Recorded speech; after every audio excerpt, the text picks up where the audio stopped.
أعوذ بالله من الشيطان الرجيم. بسم الله الرحمن الرحيم. يا أيها الذين آمنوا لا تأكلوا أموالكم بينكم بالباطل إلا أن تكون تجارة عن تراض منكم ولا تقتلوا أنفسكم إن الله كان بكم رحيما ومن يفعل ذلك عدوانا وظلما فسوف نصليه نارا وكان ذلك على الله يسيرا. وقال النبي صلى الله عليه وسلم إذا تبايعتم بالعينة وأخذتم أذناب البقر ورضيتم بالزرع وتركتم الجهاد في سبيل الله ذللتم. الحديث أو كما قال عليه الصلاة والسلام.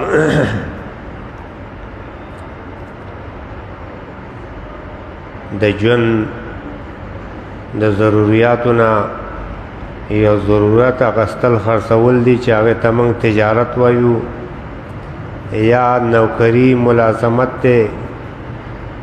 چونکه د ژوند معاش د پاره مختلف ذرایع دي، څه خاص ذرایع پکې دا دوه دي، یو تجارت ته او یو ملازمت ته. بیا به حیثیت مسلمان لا د دې دواړو مسائل زده کول، جایز ناجایز زده کول، لکه څنګه چې په اوداسه کې موږ وایو دا پکې فرض دي او دا پکې سنت دي، نو دغسې په دې تجارت کې هم څه فرایض دي. فرایض معنا دا چې هغه شرطونه پکې نه دا تجارت د سره تجارت دی نه، څه په هغې کې سنت دي چې د هغې اهتمام وشي نو دا تجارت د خیر او د برکت ګرځي. څه پکې مکروه دي چې د هغې سره ستا دا تجارت لږ بې برکته کېږي، بې خیره کېږي. نو څه پکې باطل دي، یعنی داسې اعمال دي چې هغه ستا دا تجارت د سره ختموي. نو دا ټول خبرې په دې خپل لکه څنګه چې مانځه کې ضروري دي معلومول، نو داسې او داسې کې ضروری دي، نو داسې په تجارت کې هم ضروری دي. موږ نن سبا تجارت دې ته ویلی دی چې بس دوه تنه یو بل سره ځان جوړ کړي په څه خبره باندې، او یو اغستلو کې او بل خرڅولو کې، اخوا دا نه ګوري چېرې دا به د شریعت په رو باندې ټیک وي او که ټیک به نه وي. کم آیت کریمه چې ما تلاوت کړی دی دې کې الله فرمایي ای ایمان والو د یو بل مالونه په ناجایزو طریقو مه خورئ. نو هره معامله د شریعت د طریقې مطابق چې نه ده نو دا باطله ده. الا ان تکون تجارتا عن تراض منکم، که چېرې تجارت وي او ستاسو په رضامندګۍ وي د یو بل سره نو ټیک ده، په دې کې د یو بل نه څه ګټه تاسو کوئ نو کولی شئ، دا تاسو له حلال ده. اوس د تجارت کم شي کې جایز دی، کم شي کې جایز نه دی، مخکې دا ذکر شوي وو. څه نورې خبرې د یو حدیث په رڼا کې مونږ ذکر کړې وې. څه خبرې چې نن ذکر کوو دا به ضمني طور مخکنو دوه درسونو کې هم ذکر شوي. بهرحال څه خبرې مقرر شوې نو هغه زړه خبره پرې را یادوئ چې د هغه مخکې مونږ ویلي وو، خو بل ضمن کې خبره شوې وه، دلته به لږ په بل انداز باندې خبره وماغئ. بیع څو قسمه دي، یو ته وایي بیع صحیح بیع، صحیح معامله. بس صحیح معامله به دی چې دا وروستو چې موږ ذکر کوو دا ټولې غلطۍ، دا ټول نقصانات، دا ټولې د فساد د بطلان وجې پکې نه وي، دا صحیح بیع ده، د دې ګټه حلاله ده. او دغې ته نبی علیه الصلاة والسلام تاجرانو ته د انبیاء په ټولګي کې پاسیدونکي خلک ویلی دی چې هغوی په تجارت کې د دې ټولو ناجایزو طریقو نه ځان ساتي او جایز طریقه باندې بیع او معامله کوي، دې ته وایي بیع صحیح. اوس دا بیع صحیح به څنګه پیژنې؟ نو وروسته دا غلطي ذکر کوو چې غلطي د منځ نه لرې کا، صحیح به پاتې شي. دویمه بیع ده، هغې ته وایي بیع باطل. بیع باطل دې ته وایي کوم شی چې خرڅ شوی دی، اغستلی شوی دی، هغه د سره اړو مال دی نه، مسلمان له د هغې نه فایده اغستل اړو د سره جایز نه دي، د هغې خرڅول اغستل مسلمان له جایز نه دي. بس دغه شی چا واغستو چا خرڅ کو، د دې شي دی مالک نه ګرځي، د دې شي دی مالک نه ګرځي. او دا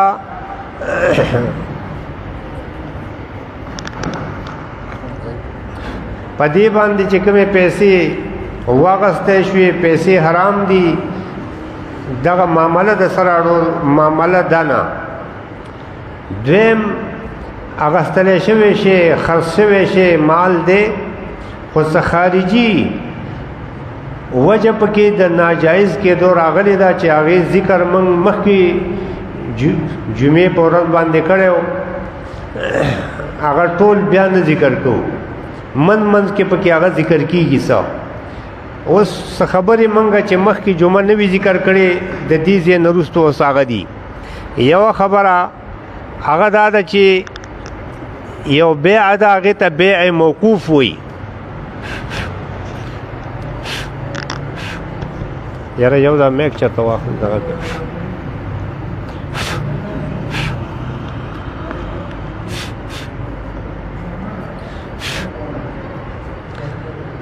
بیع موقوف.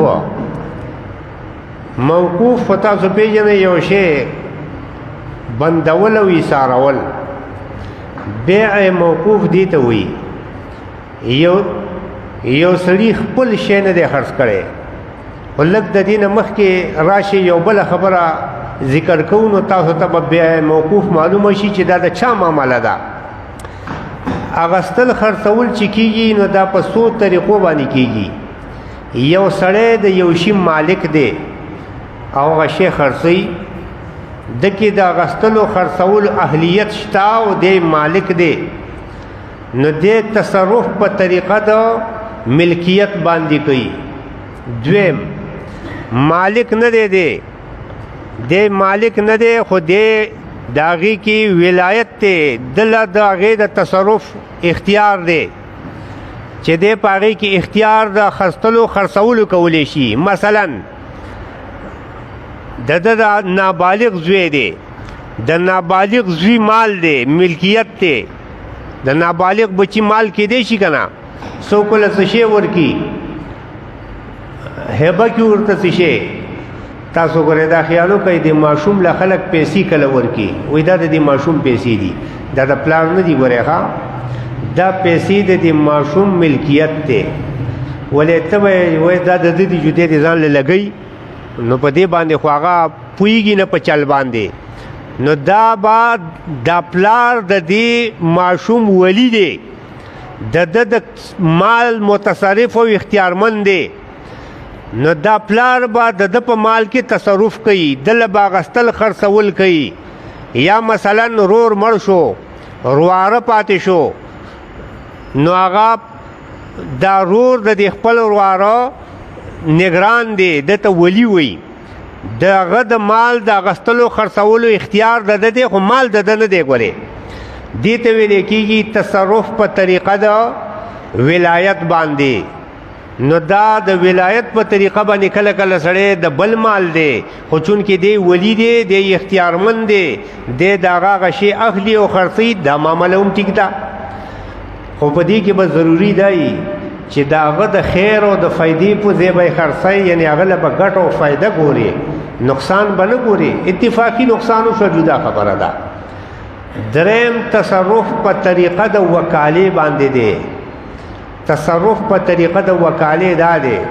ما تا ته وي زما دا شی ماله خرڅ کا، ماله په بازار کې شی واخله،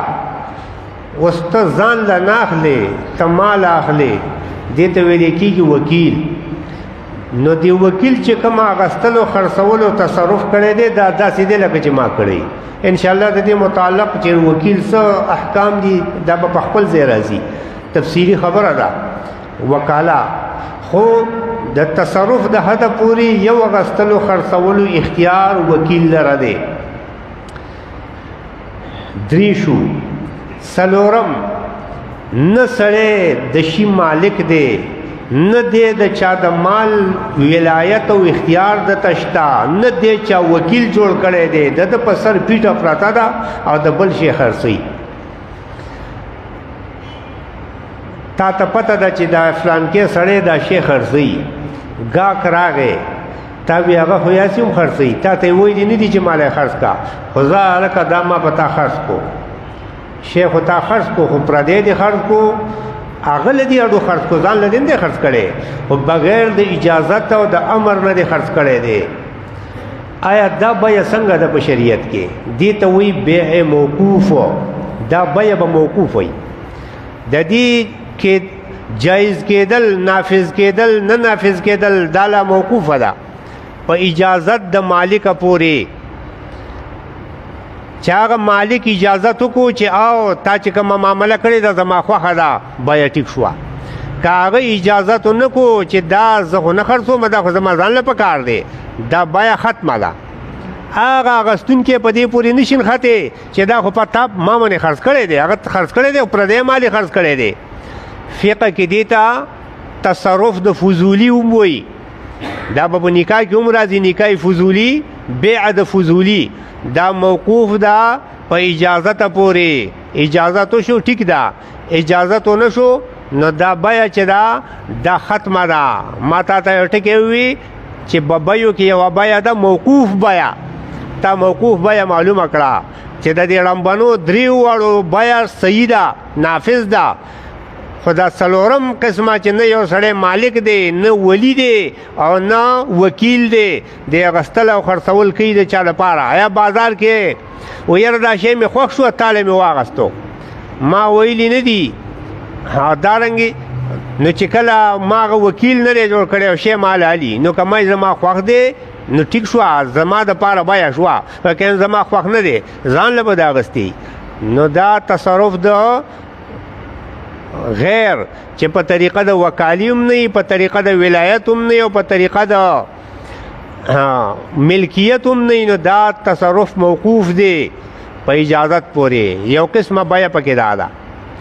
یو قسمه بیه ده چې هغې ته بیع المکره وایي یو ضرور پیښ شو در باندې چې دا شی به په دې سړي خرڅایي که نه وجنم دی داسې پکې ضرور پیښېږي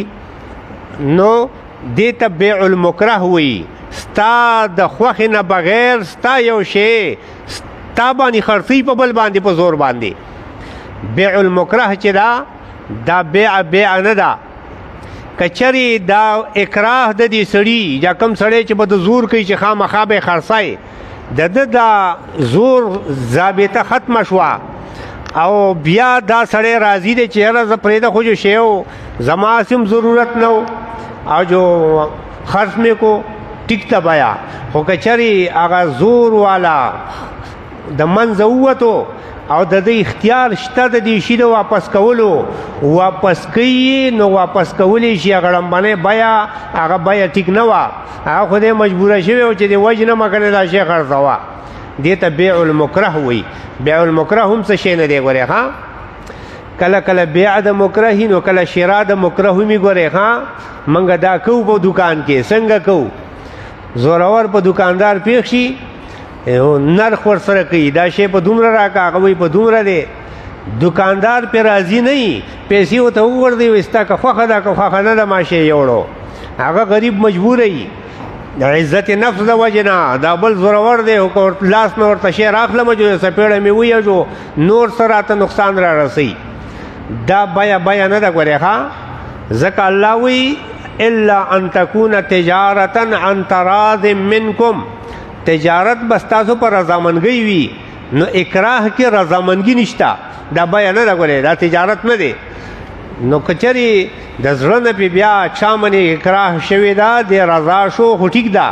خو که د زړه نه رضا نه شو نو دا معامله غلطه معامله ده، شرعا دا معامله ټیک نه ده او دغه شي دا مالک د واپس کولو حقدار دی، د دې بیې د ورانولو حقدار اختیارمند دی. بله یو بیه ده هغې ته بیع المکروه وایي، یو بیع المکره ده چا باندې زور شوی دی، دا جدا ده. ګورې یو بیع المکروه ده یعنی هغه بیه چې په هغې کې کراهت راغلی دی، ناپسندیدګي راغلی ده د یو بلې وجې نه. هغه وجه دا ده چې په دې ټیم کې تاله اخیستل او خرڅول منع دي. دا کومه بیه ده؟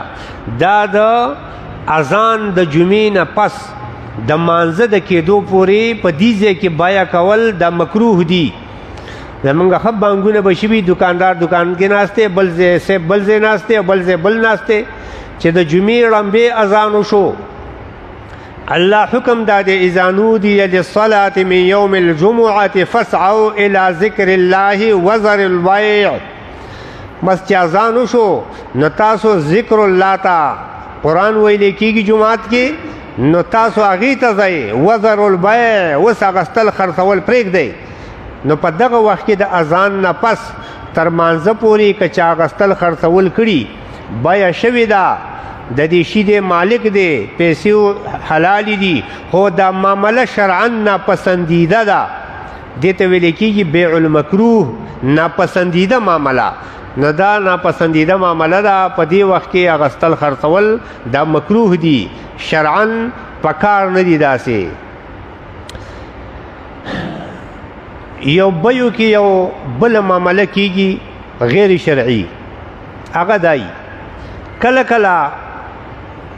سړی یو شی په چا باندې خرڅ کی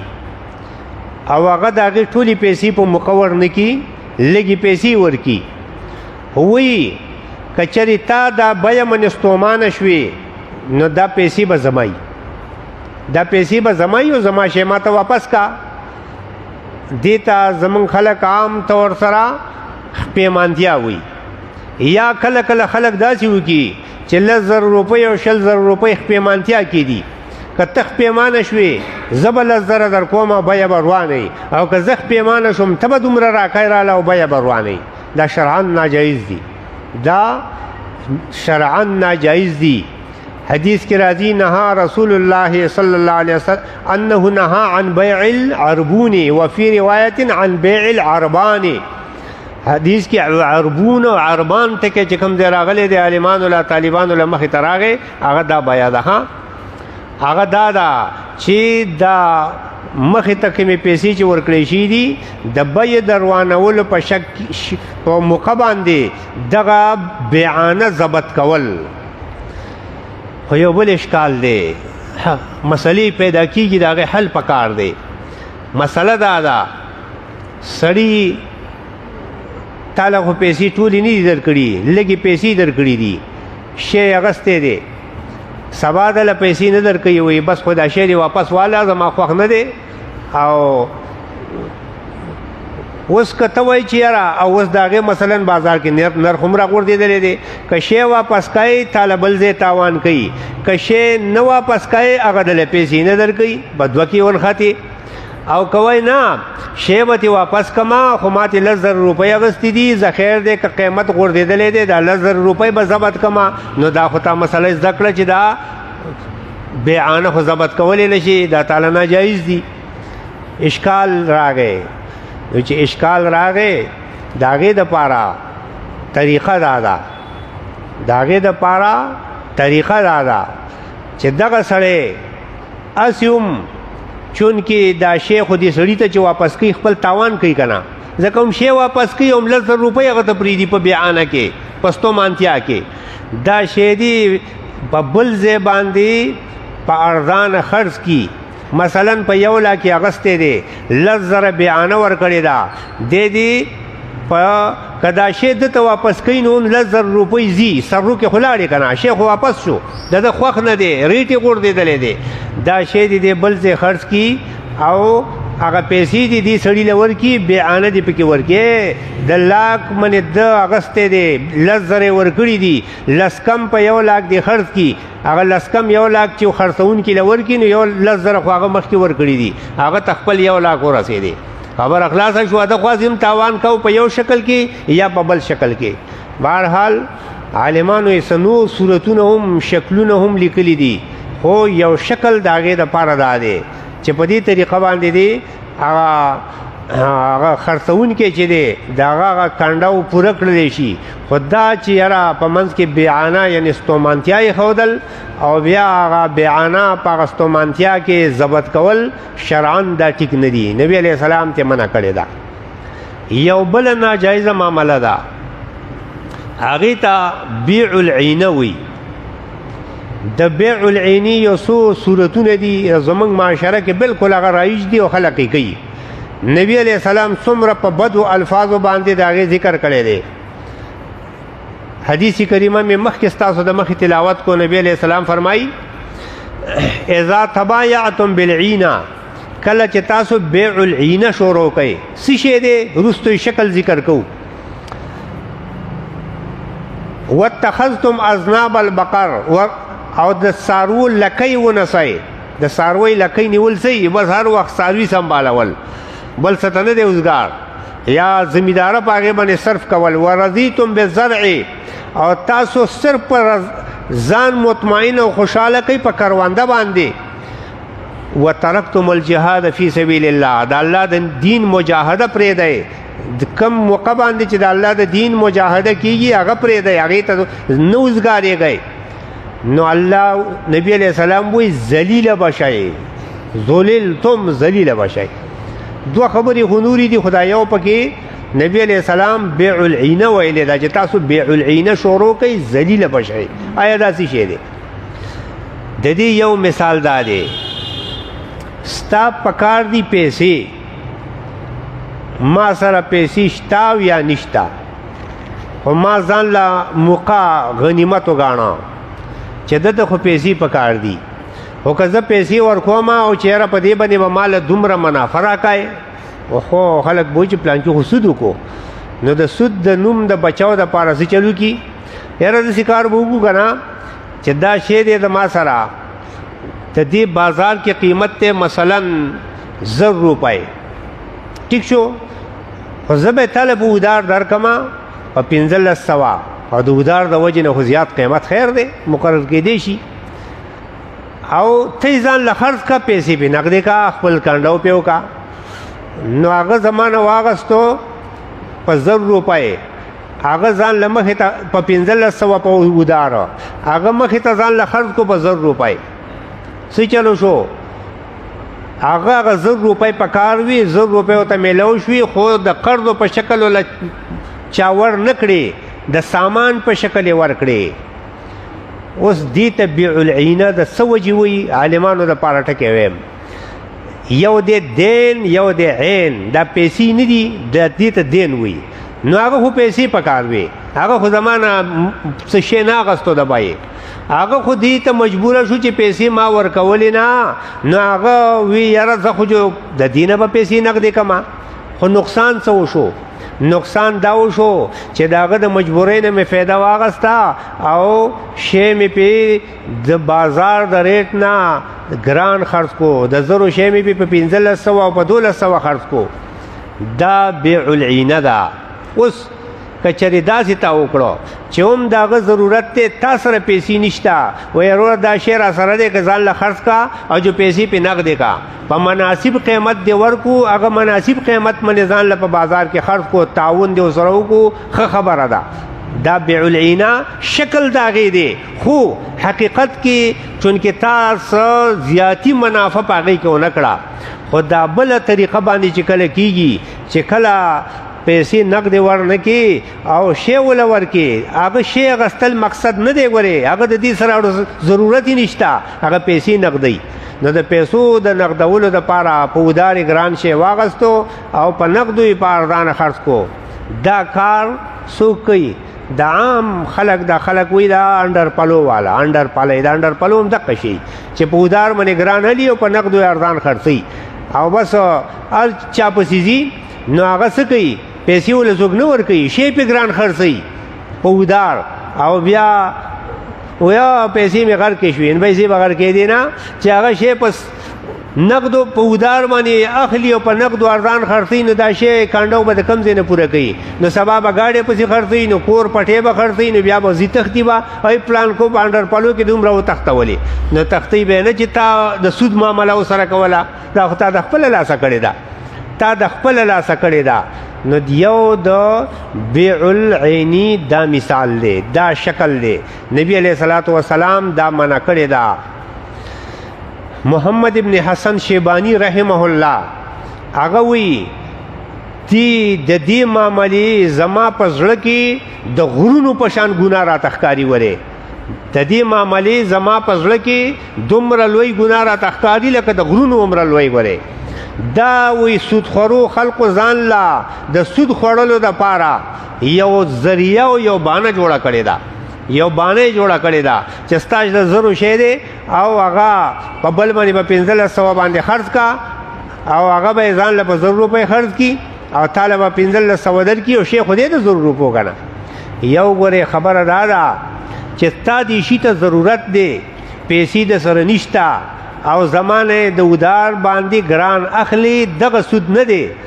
دغه معاملې غره هغه معاملې په دې کې رانه ولي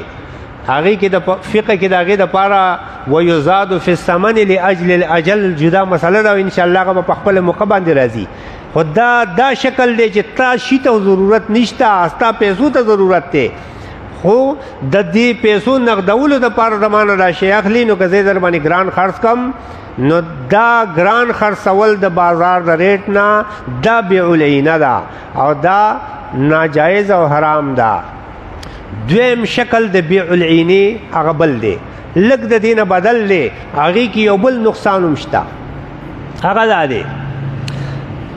ته وای پیسې می پکار دی زم سړی څه پیسې ما سره شتا یا نشتا دا شی دی د شپږو میاشتو په ودار باندې مثلا په 1500 واخلا تا واغستو زما خو پتا 1500 شوي ته خو پیسې دی پکار دی دا شی خو نو پکار وسه خرڅای نو ویله ته خو یاسیم خرڅای کنه 100 روپۍ بازار قیمت ته به بل په 1000 ورکې جو په 1000 مال راکا 100 روپۍ د لدار کما ستا خو 100 روپۍ پکار وي استا وشوي خو زما تا ته سو شوي شپږ میاشتې پس 1500 پمن کې دا ورکړه راکړه اسه براینامو دا ما تعالی نقد زر در کړی او 1500 بشپږ میاشتې پس راکای مسله پکې دا دا غره ها دا سود دی دا نوی جدید اصطلاح والا ہوتا انډایرکټ سود وای هغه ظاهری شکل د سود نه ظاهری شکل د غستلو خرڅولو په منځ کې سود نو د دین فقهاو یو بل مسله جوړه راويسته دا شراء د ما باع باقل مما باع قبل نقد الثمن ناجائز دا تا په چا شی خرڅ کړي دي کپه دې شکل دې خرڅ کړي دي چې کوم صورت ماتا ته وي یا دا شکل نه دی اے داغه دا شی خپکارو خې ضرورتو پیسو ته ضرورت نو خو پیسې سره نه وي ما په ودار خرڅ کو ظاهری خبره ده چې په ودار به مال ګران خرڅ کړي نو ضرورت شو دا شی خرڅي هغه ته خو یاسیم خرڅای خو زه په ما باندې په 100 روپۍ باندې راخص کا د دې چې کوم د بازار ریټ ته اق شی مخپل واپس واغستو د دې لمبني صورت د کې لک فرق دی هغه د دې چې په لمبي صورت کې د دې شي ته ضرورت نه و په دې کې خ ضرورت لې اغستې دی خو زما پیسې ما ته خلاصي کړي نه دي او واپس دا شی د دنه ز په ارزان قیمت اخلم دا هم د بیع العینی یو شکل دی او دا فقها دي ته وی شراء د ما باع کم شی چې خرڅ کړي دي واپس اغستل باقل مما باع په کم قیمت د هغه نه چې د خرڅ کړي دي او قبل نقد الثمن پکې شرط دی قبل نقد الثمن څه دی چې زما پیسې د نه خلاصي کړي زما پیسې ما ته ختم کړي هر څومره چې وي اوس د دینه پس دی وی دا شیخ خرڅوما زما خرڅه خو په مال په دومره راکا کنه دا ما چې خرڅ کړو داګه نه پاردان او مغستې شم خو کچرې پیسې زما خلاصې شوي نه نو دا شی واپس زه په ارزانه د دنه نشم اغستی نو چې په ارزانه نشم اغستی نو دوه صورتونه پاتې شو په کم سر چې مې خرڅ کړی دی په حق سر یې هم واپس اغستی شم د هغې نه په ګران هم اغستی شم کله کله داسې وشي که نه شی ته خرڅ کړي هغسې درته میلاویږي نه بیا وایي یاره په دې دا شی په ما باندې واپس را خرڅ کړه نو دی وایي نه زه خو پکې دومره ګټم نو زه مې ګټه بدله درکړم که نه لا زما پیسې خیر دی نه دي خلاصې کړي خو هم کچرې په ګټه باندې تې اخلم نو هم جایز دي په سر اخلم هم جایز دي خو کچرې پیسې خلاصې کړي نه او په ارزانه اخلم نو دا معامله ټیک نه ده ها زړې پیسې ختمې شوي دي اوس په ګټه باندې په ارزانه باندې او په سر باندې په درې وړو طریقو کې واپس اخلم نو خیر دی دې خبره باندې شاید ستاسو فکر کار کړی که نه کړی نو سوال ځان سره وساتئ تپوس وکړئ وروستو په دې کې یو دریم صورت دی دریم صورت څه دی ما په ده باندې خرڅ کړی دی دا شی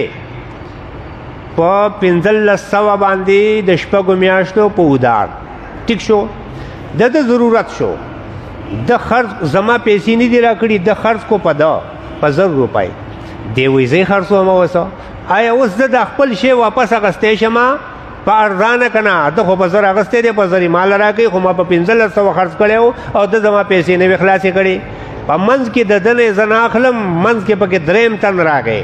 آیا دا جایز دی او که جایز نه دی فقها وایي د دې دا لمبلې قطعي ناجایز دي او دا دویمه معامله مکروه ده کراهت یعنی ناپسندیدګي پکې شته ولې ځکه ستا هغه شی تا ته په ارزانه میلو شو او دا پیسې د هغې اخلاصي شوي نه دي نو خو برای راست تا د هغه سړي نه واپس نه دی اخیستی د هغې نه دغه ناجایز کېدو مقام او حیثیت کم دی نو فقهاو پکې دغه خبره دا یو صورت هم لیکلی دی کله کله داسې مسله شي ښه ګاډی به چا خرڅ کړی دی او پیسې لا میلو نه دي هغه په بل خرڅ کو آیا د دې بل نه ته واپس اخلي آیا تعالی اغستل په ارزانه جایز دی او که جایز نه دي نو کراهت پکې شته خو دغه برای راست واپس اغستلو هغه حرمت پکې نشته بهرحال شاید سهده پورې خبره ذهن کې راغلي ټولې خبرې به یو شپه نه خلاصېږي دا اوږدې ډېرې خبرې دي یوه مسله هم یاده شوه عمل پې وشو انشاءالله د خیر ذریعه وي حلال رزق دا به ستا په خیر راځي حرام رزق دا به په حرامو باندې په ناجایزو باندې به ځي او د حرام رزق په مونځ اثر دی په روژه اثر دی په اخلاقو اثر دی په اولاد اثر دی په ډېرو خبرو اثر پرېوځي نو کوشش دا پکار دی چې خپله معامله هغه د شریعت د اصولو مطابق شي نو انشاءالله چې کم رزق راځي جامه ده خوراک دی نور څه دي هغه به د حلال وي تاسو څه سوال یې څه خبرې